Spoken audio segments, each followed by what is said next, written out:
అవకాశం కూడా ఉంది అని చెప్పి న్యాయ నిపుణులు చెబుతున్నారు. ఎందుకంటే రివ్యూ పిటిషన్ సిటీ పోలీసులు వేయబోతున్నారని కూడా సమాచారం అందుతుంది. అయితే బన్నీకి నాంపల్లి కోర్టు 14 రోజుల రిమాండ్ విధించిన సంగతి మనందరికీ తెలిసిందే. అయితే మధ్యంతర బెయిల్ మీద ఆయన బయటకు వచ్చారు, కానీ మధ్యంతర బెయిల్ రద్దవబోతున్నట్లు కూడా సమాచారం అందుతుంది. దీనికి సంబంధించి మరిన్ని డీటెయిల్స్ మా ప్రతినిధి గణేష్ లైవ్ లో అందిస్తారు. ఎస్ గణేష్, చెప్పండి. మధ్యంతర బెయిల్ రద్దయ్యే అవకాశం కనిపిస్తుందని చెప్పేసి న్యాయ నిపుణులు చెప్తున్నారు. మరి దీనికి సంబంధించి మీ దగ్గర ఏమైనా డీటెయిల్స్ ఉన్నాయా? ఎస్, ఎందుకంటే సంధ్యా థియేటర్లో జరిగిన తొక్కిసలాటలోన రేవతి అనే మహిళ వివాహిత మృతి చెందింది. ఆమె కుమారుడు దాదాపుగా ఒక 13 రోజులుగా ఆసుపత్రిలోన చికిత్స పొందుతున్నాడు. అంటే ఆసుపత్రిలోన ఆయన ప్రాణాపాయ స్థితిలో ఉండి ఇప్పుడు మృత్యుతో పోరాడుతున్నాడు.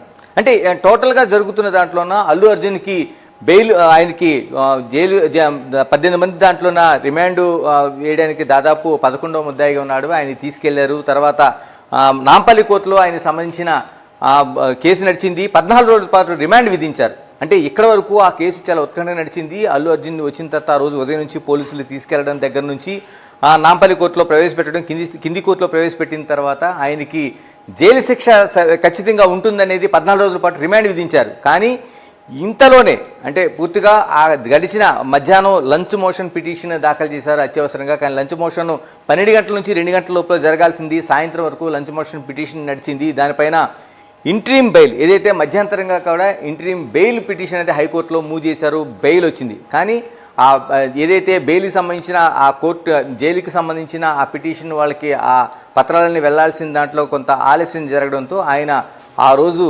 రాత్రి అంతా ఉండి ఉదయం పూట రిలీజ్ అయ్యారు. అంటే ఇక్కడ వరకు జరిగిన దానిపైన పూర్తిగా అనేక మంది నిరసన వ్యక్తం చేశారు. అంటే ఇంత తక్కువ సమయంలో, అంటే ఒక కేసులో ఆ రోజు ఉదయం అరెస్ట్ చేసిన తర్వాత ఆయన నాంపల్లి కోర్టుకి తరలించిన తర్వాత కోర్టులోన ఆయనకి 14 రోజులు రిమాండ్ విధించిన తర్వాత అప్పటికప్పుడు హైకోర్టులో ఇంట్రీమ్ బెయిల్ పిటిషన్ వేయడం ఏంటి, ఆయనకి బెయిల్ మంజూరు కావడం ఏంటి, జైలుకి కొంత ఏదో ఇన్ టైంలో వెళ్ళలేకపోయినా సరిపోయింది కాబట్టి, లేకపోతే ఆయన అప్పటికప్పుడే బయటకు వచ్చే పరిస్థితులు అనేవి ఖచ్చితంగా ఉండేవి. అంటే ఇక్కడే సామాన్యుడికి ఒక న్యాయం, సెలబ్రిటీకి ఒక న్యాయం అనేది సోషల్ మీడియా కాదు అనేక మంది ఇదే ప్రశ్న సంధించారు. అంటే ఒక సామాన్యుడి విషయంలో నిజంగా ఆ రోజు ఉదయం అరెస్ట్ అయితే మధ్యాహ్నం ఒక కింది స్థాయి కోర్టు ఆయనకి రిమాండ్ విధిస్తే అప్పటికప్పుడు ఇంట్రీమ్ బెయిల్ పిటిషన్ అనేది లంచ్ మోషన్లో మూవ్ అయ్యే అవకాశం ఉందనేది న్యాయ నిపుణులతో సైతం దీన్ని ప్రశ్నించారు. మరోవైపు ఇప్పటివరకు ఆ కేసులో 18 మంది ముద్దాయిలు అనుకుంటూ 11వ ముద్దాయిగా A11గా అల్లు అర్జున్ పెట్టారు. అల్లు అర్జున్ పెట్టిన తర్వాత ఆయన ఇప్పటివరకు కూడా స్క్వాష్ పిటిషన్ వేశారు. అంటే బెయిల్కి సంబంధించిన తనని నాట్ టు అరెస్ట్ అని కానీ లేకపోతే తనను అరెస్ట్ చేయొద్దన్న పిటిషన్ కానీ ఎక్కడా కూడా ఆయన ఎక్కడ వేసుకోలేదు. కానీ ఈ కేసు తనకు సంబంధం లేదు, అంటే జరిగిన తొక్కిసలాటకు కావచ్చు లేకపోతే మిగతా అంశాలకు తనకు ఎలాంటి సంబంధం లేదు కాబట్టి తన్ని ఈ కేసు నుంచి మినహాయించాలని స్క్వాష్ పిటిషన్ మాత్రమే ఆయన హైకోర్టులో దాఖలు చేశారు.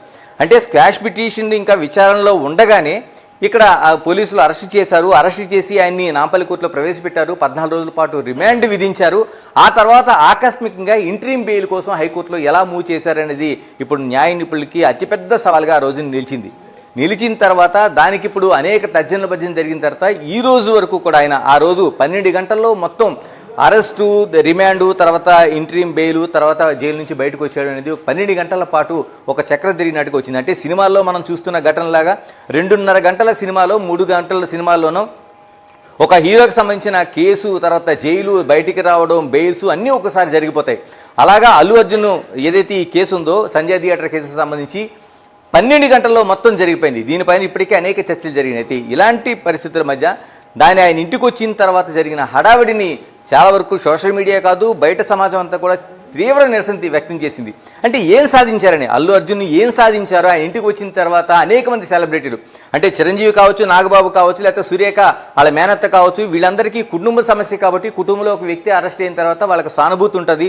ఆ సానుభూతి తర్వాత వాళ్ళందరూ అక్కడికి వెళ్ళి పరామర్శించడం కావచ్చు, తనకు జరిగిన విషయాన్ని తెలుసుకోవడం కావచ్చు, ఇలాగన్నీ జరుగుతాయి ఒక కుటుంబంలో ఎక్కడైనా జరగాల్సిన అంశాలు. కానీ మిగతా సెలబ్రిటీలు, హీరోలు, దర్శకులు, నిర్మాతలు ఇలా మొత్తం ఓన్లీ పుష్ప 2 సినిమాకి సంబంధించి యూనిటే కాకుండా మొత్తం అందరూ కూడా అక్కడికి వెళ్ళి పరామర్శించడం అనేది చాలా వరకు అనేక చోట్ల విమర్శలకు దారితీసింది, ఒక ఆక్షేపణీయంగా మారింది. ఎందుకంటే ఒకవైపు ఒక కుటుంబం పూర్తిగా ఒక వ్యక్తిని నష్టపోయింది. రేవతి అనే వ్యక్తి అల్లు అభిమానిగా ఆ రోజు మొదటి షో బెనిఫిట్ షో చూద్దామని వెళ్తే అక్కడ ఉండే తొక్కిసలాట్లో అటు అభిమానులు కావచ్చు, లేకపోతే అల్లు అర్జున్ సంబంధించిన సెక్యూరిటీ కావచ్చు, ఆమె గెంటి వేయడం వల్ల కింద పడిపోవడం వల్ల ఈ ఘటన జరిగింది అనేది పూర్తిగా చెప్పిన తర్వాత ఆ కుటుంబంలో రేవతి అనేది ఆమె పూర్తిగా మరణించిన తర్వాత ఆ కుటుంబం అనాథగా మిగిలింది.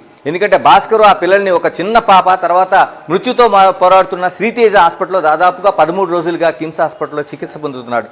ఇంత జరిగిన తర్వాత ఇంత విషాదం నుండి ఒక కుటుంబం ఆ పక్కన ఉంటే కేవలం 12 గంటల్లో హైకోర్టు నుంచి ఇంట్రీమ్ బెయిల్ తీసుకుని బయటకు వచ్చిన తర్వాత అల్లు అర్జున్కి అక్కడ జరుగుతున్న పరామర్శలు కావచ్చు, ఆయన పట్ల సానుభూతి కావచ్చు, ఒక ప్రచారం కావచ్చు, ఇవన్నీ చూసిన తర్వాత మొత్తం సొసైటీ అంతా దీనిపైన ఒక చర్చ అవదీసింది. ఎందుకంటే ఇంత నష్టపోయిన కుటుంబానికి ఏమాత్రం పరామర్శ లేదు, వాళ్ళకి కేవలం డబ్బులు ఏదో ఒక 25 లక్షలు సహాయం చేస్తామని చెప్తున్నారు. అంటే 25 లక్షలు = ఒక రేవతి మరణంలాగా చూసే పరిస్థితి ఆ సినిమా ఇండస్ట్రీ కావచ్చు, అల్లు అర్జున్ కుటుంబం కావచ్చు, ఇవన్నీ చూస్తుంటే దీన్ని ప్రత్యేకంగా సొసైటీ అంతా అబ్జర్వ్ చేసింది, దీనిపైన ఒక నిరసన వ్యక్తం చేసింది. అనేక మంది న్యాయ నిపుణులు దీనిపైన చర్చలు చేశారు. ఈ చర్చల్లోన ఇలాంటి ఇంట్రీమ్ బెయిల్ను తమ ఇప్పటికీ కూడా చూడలేదు. ఎందుకంటే చాలా వరకు డబ్బున్న వాళ్ళకి మాత్రమే ఇక్కడ చట్టం వేరు, న్యాయం జరిగే తీరు వేరు అనేది ఒక విశ్లేషణ అయితే చేశారు.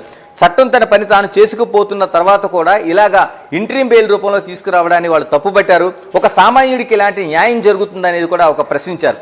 అయితే పోలీసులు ఆ రోజున అల్లు అర్జున్కి సంబంధించి ఆ సంజయ్ థియేటర్ రావడానికి అనుమతి కోరిన తర్వాత అనుమతి ఇవ్వకపోయిన తర్వాత కూడా ఆయన రావడం, ఒక ప్రదర్శన చేయడం, ఆ థియేటర్కు ఒక షో చేయడం కోసం ఆయన వెళ్ళిన తర్వాత ఈ తొక్కిసలాట జరిగింది. థియేటర్ యాజమాన్య వైఫల్యంతో పాటు ఖచ్చితంగా హీరో అల్లు అర్జున్ అంతమంది మార్బలంతో తన అభిమానులు చాలా మందితో అక్కడ తొక్కిసలాటకి కారణమయ్యాడనేది ప్రధానమైన కారణంగా 105 కేసు అనేది నమోదు చేశారు. ఎందుకంటే ఒక వ్యక్తి ఒక హత్యకు కారకుడిగా మాత్రమే, అంటే ఆ హత్య జరగడానికి ఎంతో కొంత తన పాత్ర ఉందనేది ఇందులో పూర్తిగా నిరూపణ అయ్యే అంశం. ఇన్ని జరిగిన తర్వాత బెయిల్లో వచ్చిన తర్వాత ఇప్పుడు ప్రధానంగా చర్చ జరుగుతుంది. ఈ ఇంట్రీమ్ బెయిల్ అనేది హైకోర్టులో వేసిన దాన్ని రద్దు చేసేది ఎలాగనేది. ఇప్పుడు ఖచ్చితంగా అటువైపే పోలీసులు, హైదరాబాద్ సిటీ పోలీసులు ఆలోచన చేస్తున్నారు. ఆలోచనలో భాగంగా ఈ పిటిషన్ అంటే ఏదైతే ఇచ్చారో దీనిపైన రివ్యూ పిటిషన్ కోరే అవకాశాన్ని ఇప్పుడు వాళ్ళు కన్ఫర్మ్ చేస్తున్నారు. ఎందుకంటే హైకోర్టులో వచ్చిన ఆ బెయిల్ పిటిషన్ని ఖచ్చితంగా రద్దు చేయాలని సుప్రీంకోర్టుకి వెళ్ళబోతున్నారు. దీనికి కూడా చిన్న ప్రాసెస్ నడుస్తోంది. ఈ ప్రాసెస్లో ఏంటంటే ఏదైతే సిటీ పోలీసు ఉన్నారో సిటీ పోలీస్కి అటు ప్రభుత్వం నుంచి అనుమతి రావాల్సి ఉంది, ప్రభుత్వం నుంచి అన్ని క్లియరెన్స్లు కూడా. ఎందుకంటే ఒకవైపు అనేక మంది సోషల్ మీడియా కావచ్చు, ఇతర బయట ఉండే సొసైటీ ప్రజలు కావచ్చు, ఆ రేవతి కుటుంబానికి అన్యాయం జరిగింది అనేది కూడా అనేక బాధను వ్యక్తం చేస్తున్నారు. ఇటువైపు సంబరాలు చేసుకుంటున్న అల్లు అర్జున్ కుటుంబాన్ని చూస్తున్నారు. కాబట్టి ప్రభుత్వం ఖచ్చితంగా బాధిత కుటుంబం వైపే ఉంటుంది. కాబట్టి ఖచ్చితంగా ఈ పిటిషన్కి ఏదైతే పోలీసులు అనుమతి కోరుతున్నారో దాన్ని ప్రభుత్వం ఇచ్చే అవకాశం కనిపిస్తోంది. ఇందులో భాగంగానే ఈ 2 రోజుల్లో కూడా ఏదైతే రివ్యూ పిటిషన్ కోరబోతున్నారు, మధ్యంతరంగా ఇచ్చిన ఈ ఇంట్రీమ్ హైకోర్టు బెయిల్ ఆర్డర్ని రద్దు చేయాలని హైదరాబాద్ పోలీసులు వెళ్ళబోతున్నారు. ఇది కానీ వెళ్తే ఖచ్చితంగా ఈ బెయిల్ పిటిషన్ క్యాన్సిల్ అవుతుంది. అల్లు అర్జున్ తిరిగి జైలుకి తీసుకెళ్లే అవకాశము ఏ క్షణంలోనే జరిగే అవకాశం ఉంది.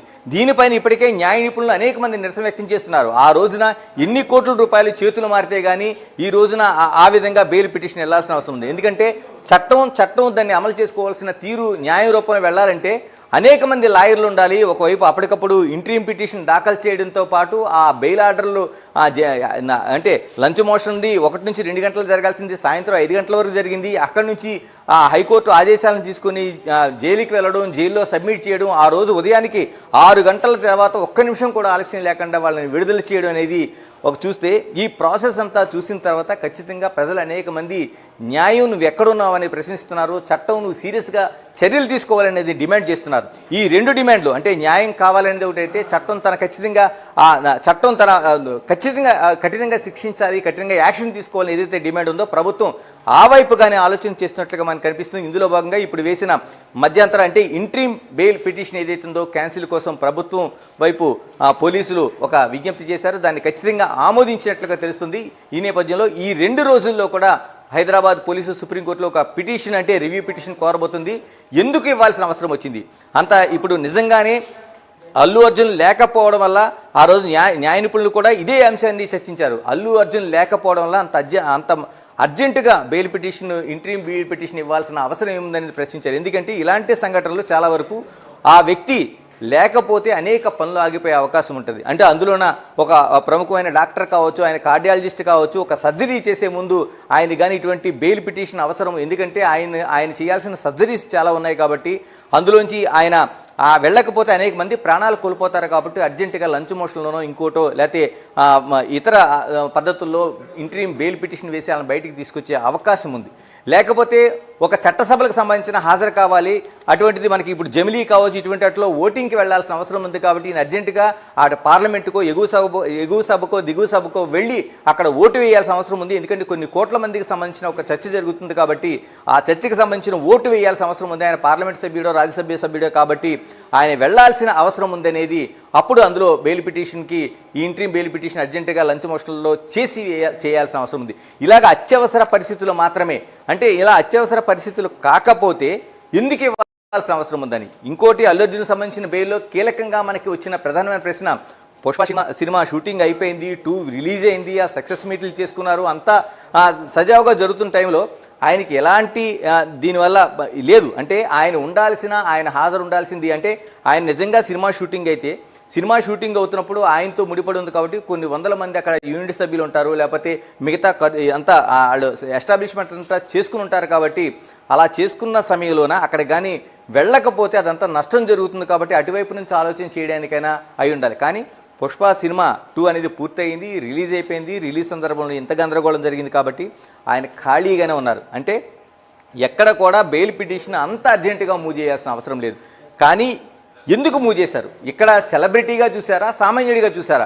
కానీ హైకోర్టులో ఏదైతే వాళ్ళు మూవ్ చేసిన పిటిషన్లోన హైకోర్టు జడ్జి ఆ రోజున లంచ్ మోషన్ తర్వాత 4 గంటల ప్రాంతంలో విచారణ చేసినప్పుడు కూడా ఇదే సూటి ప్రశ్న అడిగింది ఆవిడ. అక్కడ అడిగిన ఆ ప్రశ్న, జడ్జి శ్రీదేవి అడిగిన ప్రధానమైన ప్రశ్న, సెలబ్రిటీగా చూస్తున్నారా, సామాన్యుడిగా చూస్తున్నారా? సెలబ్రిటీగా చూస్తే నేను ఆయన అంత పరిగణలోకి తీసుకోవాల్సిన అవసరం లేదనేది కూడా ఆ బెంచ్ పైన చేసిన ప్రధాన ప్రశ్న. దానికి అల్లు అర్జున్కి సంబంధించిన న్యాయవాది ఖచ్చితంగా అతను సామాన్యుడిగా చూడాల్సిన అవసరం ఉంది, మీ సెలబ్రిటీగా చూడాల్సిన అవసరం లేదు. కానీ ఆ బెయిల్ పిటిషన్ మూవ్ చేయాలి, మీరు సామాన్యుడిగానే చూడండి, చట్టం ముందు అందరూ సమానమే, న్యాయం ముందు అందరూ సమానమే అనేది ఏదైతే అక్కడ ఆయన డిమాండ్ చేశారో ఆరోపణలోనే ఆయనకి బెయిల్ వచ్చింది. అంటే ఇంత సామాన్యుడిగా ఉండే వ్యక్తి వచ్చిన తర్వాత ఆ సామాన్యుల్లో చూడకుండా ఇంటికి వచ్చిన తర్వాత ఎంతమంది సెలబ్రిటీలు, దర్శకులు, నిర్మాతలు, ఎక్కడెక్కడ ఉన్న వాళ్ళందరూ వచ్చి ఆయన్ని ఒక సెలబ్రిటీలాగా చూస్తూ వెళ్తున్నారంటే ఆ తర్వాత ఆ బెయిల్ పిటిషన్ వచ్చిన తర్వాత ఆయన న్యాయవాదులు కూడా చెప్పిన మాటలు చూస్తే ఆశ్చర్యాన్ని కలిగిస్తుంది. చాలా వరకు ఆయనకి వచ్చిన వెంటనే జైలు నుంచి విడుదల చేయాల్సిన అవసరం ఉంది. కానీ అలా విడుదల చేయకుండా ఖచ్చితంగా వాళ్ళు అక్కడ ఆప్ చేయడం వల్లే ఆయన ఆ రోజు రాత్రి అంతా జైల్లో ఉండాల్సిన అవసరం వచ్చింది. సామాన్యుడిలాగా జైల్లో ఆయన కింద పడుకున్నారని అనేక స్టేట్మెంట్స్ చేశారు. అంటే హైకోర్టులో చెప్పింది ఒకటి, బయటకు వచ్చిన తర్వాత చెప్తున్న మాటలు. అంటే ఆయన సామాన్యుడిగా చూడకుండా సెలబ్రిటీలా చూడాల్సిన అవసరం ఉందని చెప్పారు. వీటన్నిటిని చూసిన తర్వాత ప్రభుత్వానికి అతిపెద్ద డ్యామేజ్ చేసేలాగా ఈ అడ్వకేట్స్ ప్రకటనలు కావచ్చు, లేకపోతే జరుగుతున్న ఘటనలు కావచ్చు కనిపించేది. దీంతో ప్రభుత్వం దానికి సీరియస్గానే ఉంది. ఎందుకంటే ప్రభుత్వం ఎప్పుడూ సామాన్యుల పక్షాన్ని ఉంటుంది కాబట్టి ఖచ్చితంగా ఏదైతే మరణించిన రేవతి కుటుంబాల పక్షాన్ని ప్రభుత్వం నిలవడానికి ఉన్నట్లుగా మనకు కనిపిస్తుంది. ఈ నేపథ్యంలో ప్రభుత్వం కూడా ఇప్పుడు దీనికి సంబంధించిన ఈ బెయిల్ అంటే ఇంట్రీమ్ బెయిల్ పిటిషన్ రద్దు చేయాలని సుప్రీంకోర్టుకి వెళ్ళబోతుంది. ఇందులో ఇంకా కీలకమైన విషయం ఏంటంటే దాదాపుగా 25 లక్షల రూపాయలు ఆయన వాళ్ళకు కుటుంబానికి ఆర్థిక సహాయం ప్రకటించారు. మరోవైపు ఆ శ్రీతేజ్ ఏదైతే ఆసుపత్రిలో చికిత్స పొందుతున్నాడో ఆయనకి ఆ చికిత్స పొందుతున్న ఖర్చులు కూడా ఇస్తామని ప్రకటించారు. అంటే ఇది ప్రకటించిన తర్వాత ఆయన వెళ్ళి పరామర్శ చేయడానికి కూడా ఇప్పటికే అనేక మీడియా ముందు కూడా ఆయన సానుభూతి వ్యక్తం చేశాడు, సారీ చెప్పాడు, నేను వెళ్ళి ఆ కుటుంబాన్ని పరామర్శిస్తానని చెప్పాడు. అంటే పరామర్శించడం అంటే చాలా వరకు మనకి న్యాయం కావచ్చు, చట్టం కావచ్చు, ఇందులో ప్రధానంగా మనకు జరుగుతున్న చర్చలోన ఒక ముద్దాయిగా ఉండే వ్యక్తి ఆ బాధితుల కుటుంబానికి వెళ్ళడం అంటే ఆ కేసుని నీరుగార్చే ప్రయత్నం కావచ్చు, లేకపోతే వాళ్ళని ఒత్తిడి తీసుకొచ్చే ప్రయత్నం కావచ్చు, ఇలాగ అనేక రూపాల్లో ఆ ప్రయత్నం జరుగుతుందనేది ఇప్పటికే చట్టం, న్యాయం రెండు కూడా నమ్ముతున్న పరిస్థితులు ఉన్నాయి. అంటే వాళ్ళని ఇన్ఫ్లుయెన్స్ చేసే అవకాశం ఉందనేది ప్రధానంగా అమ్ముతున్నారు.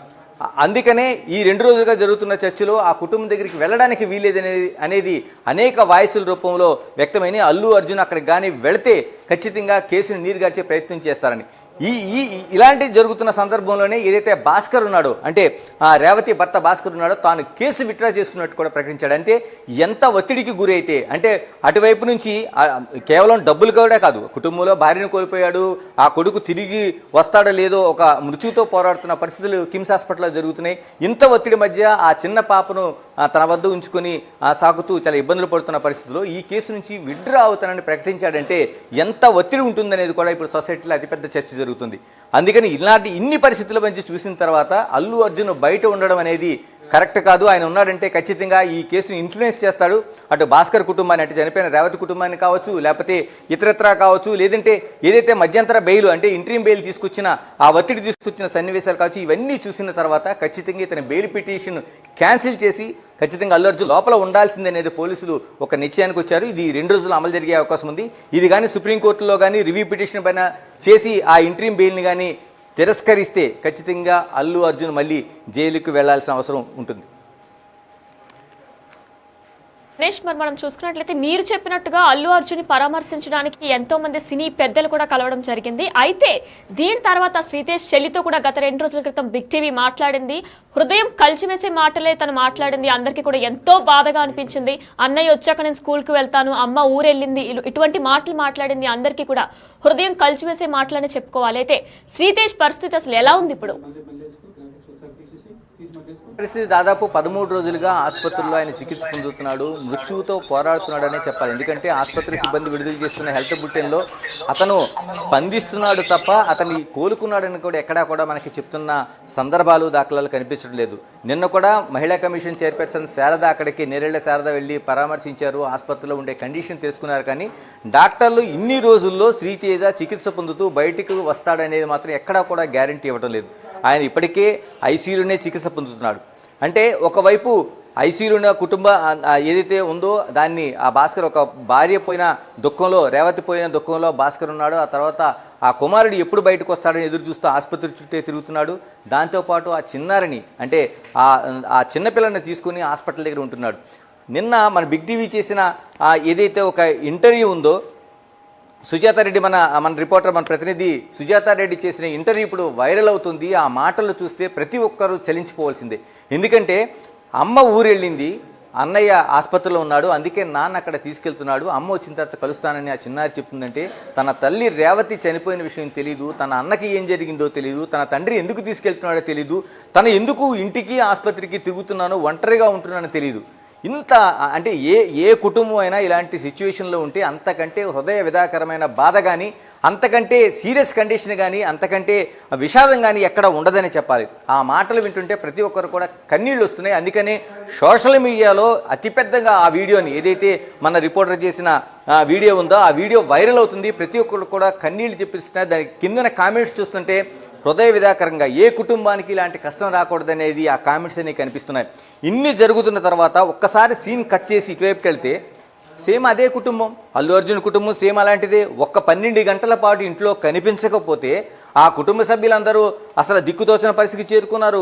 కుటుంబ సభ్యులందరూ అక్కడికి చేరుకున్నారు. తర్వాత వచ్చిన తర్వాత భార్య సాధారణంగా ఆహ్వానించడం, పిల్లలు అతని చేతులు పట్టుకొని, అంటే 12 గంటల పాటు ఒక కుటుంబంలో ఒక అల్లు అర్జున్ మిస్ అయితే ఉండే బాధ ఇక్కడ ఉంటే, జీవితాంతం కనిపించింది ఇంకా రేవతి, ఆ తల్లి కనిపించదనే విషయం కానీ ఆ చిన్నపిల్లలకి తెలిస్తే ఏమవుతుంది ఆ కుటుంబం?